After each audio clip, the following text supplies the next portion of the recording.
20 à 50% des femmes en âge de procréer souffrent ou ont déjà souffert de cette pathologie très fréquente chez les femmes, surtout les femmes noires et afro-américaines. Cette pathologie peut malheureusement avoir un impact très grave sur la fertilité, mais également sur le déroulement de la grossesse et l'accouchement. Dans cette vidéo, je vous explique tout ce que vous devez savoir sur le myome ou le fibrome afin de savoir comment le combattre, mais surtout comment le prévenir avec des remèdes simples et naturels. Donc, restez connectés jusqu'à la fin de la vidéo. I've seen a lot of change, been through a lot of pain. Some things are not the same. Celles qui ont déjà eu à voir avec cette pathologie savent déjà ce que c'est, mais pour les autres, je vous explique un peu ce que c'est et je vous parle aussi des symptômes.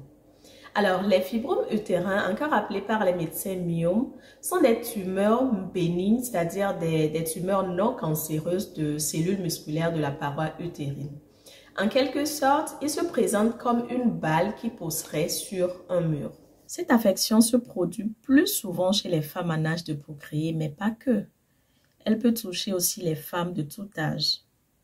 Les fibromes peuvent varier d'une taille indécelable à l'œil nu à la grosseur d'une pamplemousse ou plus gros encore. La majorité des femmes qui ont des fibromes ne subiront pas de symptômes et n'auront jamais besoin de traitement.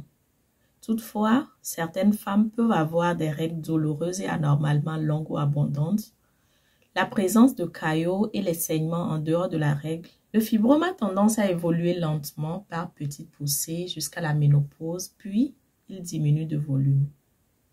Enfin, un fibrome peut grossir rapidement pendant l'activité génitale et résister aussi aux thérapies mises en place. D'abord, nous avons le fibrome sous-muqueux, c'est-à-dire que le fibrome bombe dans la cavité de l'utérus. Dans ces cas, il est souvent responsable de saignements, c'est-à-dire de règles abondantes, parfois hémorragiques avec des caillots, ou d'infertilité car il peut gêner l'implantation de l'embryon. Nous avons ensuite le myome ou le fibrome sous-séreux, c'est-à-dire que le fibrome bombe à l'extérieur de l'utérus. Dans ce cas, il donne rarement de symptômes, sauf lorsqu'il est très volumineux.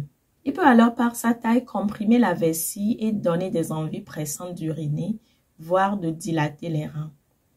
Il peut également gêner le passage d'un bébé lors d'une grossesse lorsqu'il est en situation basse. Nous avons enfin le myome ou le fibrome interstitiel, c'est-à-dire que ce fibrome ne bombe ni dans la cavité de l'utérus, ni au dehors, mais il épaissit la paroi et la déforme. Cette situation est intermédiaire et ne donne pas toujours de symptômes. Ils ne sont vraiment pas gênants dans cette situation que lorsqu'ils deviennent volumineux ou parfois en cas d'infertilité, notamment avant une fécondation in vitro. Souvent, les fibromes sont multiples et associent alors ces trois situations qui méritent dès lors une prise en charge adaptée. Généralement, le fibrome résulte tout simplement d'un déséquilibre hormonal, c'est-à-dire que votre corps produit très peu de progestérone, mais trop d'oestrogène. Cette situation de déséquilibre est très fréquente en cas de stress, de choc émotionnel, d'obésité ou de préménopause. Alors, parmi les facteurs de risque pour les fibromes, on retrouve des antécédents familiaux de fibromes utérins, l'origine afro-américaine, le régime comprenant beaucoup de viande rouge et d'alcool et pauvre en vitamine D, le début de menstruation avant l'âge de 10 ans, la nulliparité, c'est-à-dire le fait de ne jamais avoir eu d'enfant. Enfin, certains changements génétiques et environnementaux comme le régime alimentaire peuvent également être associés à la croissance des fibromes. Il faut souligner que plusieurs femmes qui ont des fibromes utérins peuvent devenir enceintes naturellement. Toutefois, certaines d'entre elles, selon l'emplacement et la grosseur de la tumeur, peuvent éprouver des problèmes de reproduction comme de l'infertilité, de multiples avortements spontanés ou des naissances prématurées, car les fibromes peuvent déformer la surface de l'utérus. Le fibrome peut également constituer un risque d'anémie, c'est-à-dire le manque de fer dû aux hémorragies. S'il est particulièrement volumineux, il peut aussi comprimer les voies urinaires et finir par détruire le rein. Alors, lorsque vous remarquez un ou plusieurs de ces symptômes cités plus haut, il est très important de consulter un médecin ou un gynécologue dans les plus brefs délais. Votre médecin pourrait vous demander de lui expliquer vos symptômes pour évaluer l'impact du fibrome. Après, il vous fera subir un examen pelvien périodique. Votre médecin peut aussi exiger des tests d'imagerie comme les échographies, les imageries par résonance magnétique, c'est-à-dire IRM, les radiographies et autres pour confirmer le diagnostic. La plupart des femmes qui ne présentent pas de symptômes et qui n'ont pas de problème de fertilité n'ont pas besoin de traitement. Par contre, si vous subissez des symptômes, le traitement dépendra de votre âge, de votre état de santé général, du degré d'importance des symptômes, du type, de la grosseur et de l'emplacement des fibromes, mais aussi de votre volonté d'avoir des enfants à l'avenir. Pour les femmes dont les symptômes sont légers, le médecin continue à suivre les symptômes, mais n'offre pas de traitement spécifique. Pour des femmes non ménopausées et qui subissent des symptômes modérés à importants, on peut traiter les fibromes à l'aide de médicaments ou d'une intervention chirurgicale. Si vous subissez des menstruations douloureuses ou des saignements prolongés à cause des fibromes utérins, votre médecin peut vous prescrire des médicaments pour diminuer l'importance des saignements. Le Lipristal est aussi un traitement médicamenteux qui peut ralentir la croissance et réduire le volume des fibromes. Une intervention chirurgicale appelée aussi myomectomie est également possible. Elle consiste à exciser ou à enlever le fibrome utérin. Comme la myomectomie laisse l'utérus intact, les femmes peuvent toujours avoir des enfants. Nous avons l'embolisation de l'artère utérine, également connue sous le nom d'embolisation des fibromes utérins, bloque l'apport sanguin aux fibromes pour ralentir également l'agrossissement, rétrécir les fibromes et réduire les saignements menstruels abondants.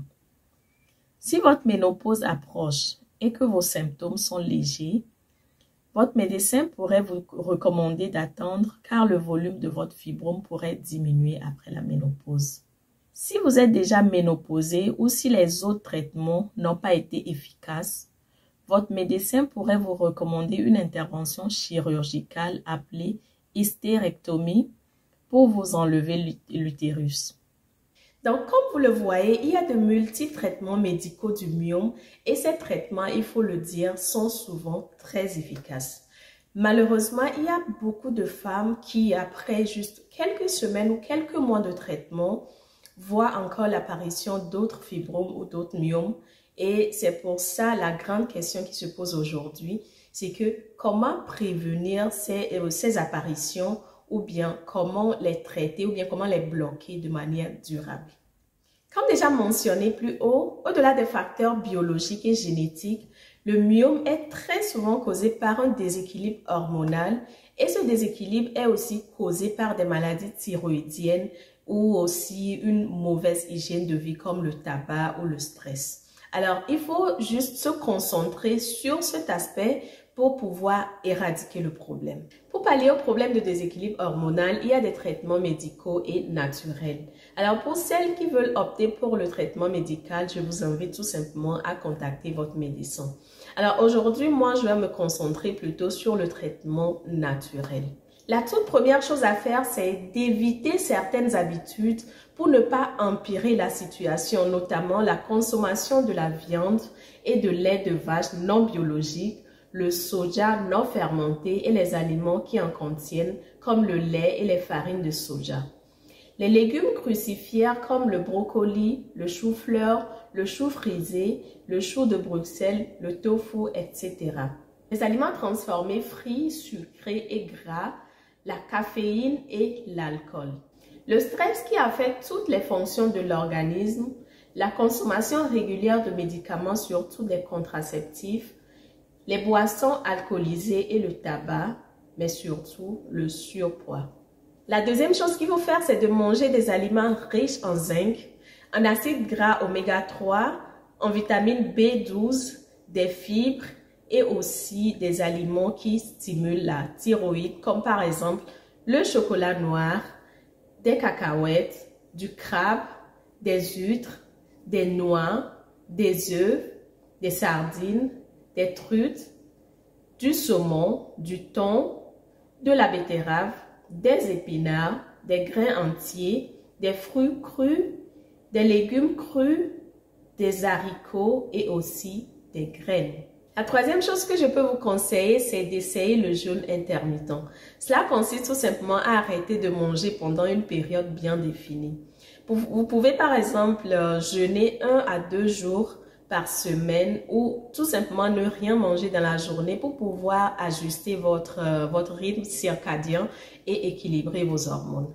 La quatrième chose qui est aussi très importante, c'est de dormir 7 à 9 heures par nuit car le manque de sommeil peut aussi causer le déséquilibre hormonal. Alors si vous avez l'habitude de dormir très tard, essayez tout simplement d'aller très tôt au lit.